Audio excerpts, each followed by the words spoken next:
Bongkar, Fahri Hamzah kesal atas ulah KPK ke Anies Baswedan. Ini merusak negara. Ini dong yang harus dikejar dong. Dan Mahkamah Konstitusi ini saya anggap diserang ini karena mau balik. Begitu dia geser kepada eksekutif, KPK mulai kita geledah. Anda tahu nanti dan dengar saya sekarang, KPK itu busuk di sini. Anda lihat aja nanti, Anda nggak percaya. Saya bersumpah, KPK itu isinya busuk. Gitu. Nggak ada yang berani ngomong. Takut dikembang-kembangkan, dihubung-hubungkan. Busuk kok. Ini hukum besi sejarah. Begitu ada lembaga yang tidak bisa dikontrol, di semua di dalamnya busuk. Indonesia sejak dulu kala tetap dipuja-puja bangsa. Siapa? Puan Maharani dapat 20%. Tapi elektabilitasnya rendah sekali itu. Jadi euforia politik tumbuh, tetapi distopia juga jalan. Nggak ada. Jadi kalau siapa calon presiden Anda? Anies, Ganjar. Ya. Dari mana Anda tahu mereka calon presiden? Dari mana? Dari lembaga survei. Dari mana lembaga survei tahu bahwa orang-orang ini akan jadi presiden? Yang harusnya dihilangkan karena bertentangan dengan konstitusi, dijaga. Ya, ini adalah serangan kepada KPK. Saya tahu betul itu. Koruptor fight back itu. Itu kan kampanye mereka, Pak Yani. Sehingga pasal-pasal yang harusnya dihilangkan karena bertentangan dengan konstitusi dijaga. Ya, ini adalah serangan kepada KPK. Ini adalah serangan kepada pemberantasan korupsi. Ini adalah koruptor fight back. Mana koruptor fight back? Siapa itu koruptor itu? Masa orang-orang yang gak jelas ini disebut sejago-jagonya koruptor itu kan yang disebutnya itu Setia Novanto. Ya Allah, kalau orang jago itu kayak Setia Novanto, miris betul ini korupsi ini. Ya. Ini adalah pada pemberantasan korupsi. Banyak. Siapa itu koruptor? Itu masa orang-orang gak jelas ini disebut sejago-jagonya koruptor. Itu kan yang disebutnya itu Setia Novanto. Dia nggak bisa jelasin. Survei publik itu harus transparan. Dananya dari mana? Kan itu. Di Amerika, Biden itu di backup oleh lembaga survei. Lembaga survei bilang kami memang digaji oleh Partai Demokrat untuk mensurvei Joe Biden. Sebaliknya, Fox misalnya, kami digaji oleh Partai Republik untuk mensurvei Donald Trump. Jadi lembaga survei itu mempertanggungjawabkan dana risetnya itu pada publik. Di kita, semua lembaga survei tidak satupun yang mengaku. Lalu dia bilang itu dana pribadi. Mana ada orang mau kasih dana pribadi untuk hal, satu kali survei itu 4 miliar. 10 kali survei 40 miliar. Udah bangkrut lembaga surveinya. Masa Setia Novanto bilang jago? Orang itu berdiri aja duduk. Maksudnya berdiri aja tidur. Apalagi duduk. Udah ini tipuan semua, nggak ada itu. Korupsi itu udah nggak ada. Ini drama-drama aja dibuat ini. Ngintip orang. Ngintip aja ini. Ini adalah ekstensi daripada peristiwa pidana. Yang teman-teman yuris ngomong dong. Kalau kita mengekstensi pidana zina, maka semua orang masuk hotel itu, laki-laki dengan laki-laki, tangkap dia sebagai LGBT. Kalau Anda mengekstensi zina, orang duduk di kafe berdua, begitu Anda tahu dia bukan muhrim, ditangkap itu. Anda mau mengekstensi pidana, sekarang ini ekstensi kepada pidana korupsi kok. Kita semua diam. Saya ini bukan sarjana hukum, tapi sakit hati saya melihat kejadian seperti ini. Karena ini merusak negara. Ini dong yang harus dikejar dong.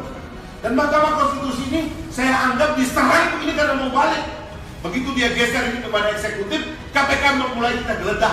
Anda tahu nanti dan dengar saya sekarang, KPK itu busuk di sini. Anda lihat aja nanti, Anda nggak percaya. Ya, kalau orang jago tuh kayak Setia Novanto. Miris betul. Ini korupsi ini orang itu terdiri aja duduk. Ini drama-drama gitu doang. Kan itu logikanya kan.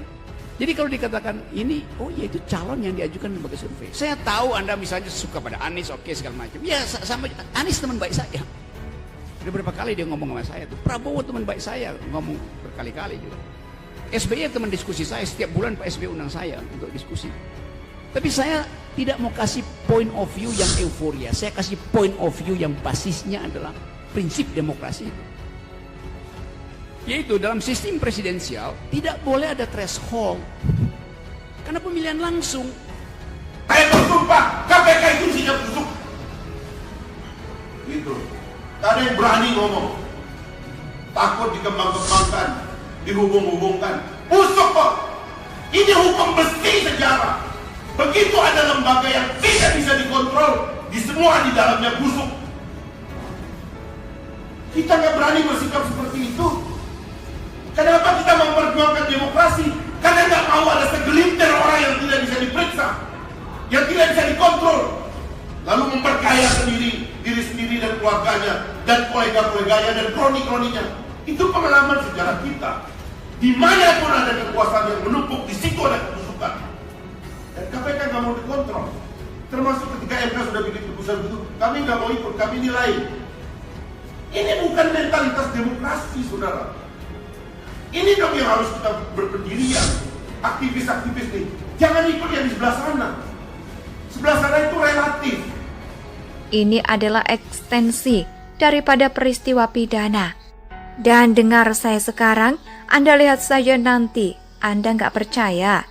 Bagaimana mungkin pemilihan langsung ada threshold? Boleh. Kapan? Dipilih dulu DPR-nya, baru dipilih presiden. Itu boleh ada threshold. Tapi kan kita memilih kan sama. Jadi bagaimana mungkin saya pilih ini presiden, nggak boleh saya pilih karena partainya tidak punya threshold. Kapan kita tahu dia tidak punya threshold? 2019. 2019 itu memilih presiden 2019. Memilih 2024 dasarnya adalah suara parlemen 2024, bukan pakai 2019. Kan DUNGU. Apa bahasa Belandanya OTT? Kan nggak ada. Tertangkap tangan bahasa Belandanya Heterdat. OTT nggak ada bahasa Belandanya. Dan tidak ada dalam undang-undang apapun. Tidak ada. Saya bayar sekarang nih uang dengan uang yang ada di kantong saya. Bila perlu saya jual celana saya hari ini.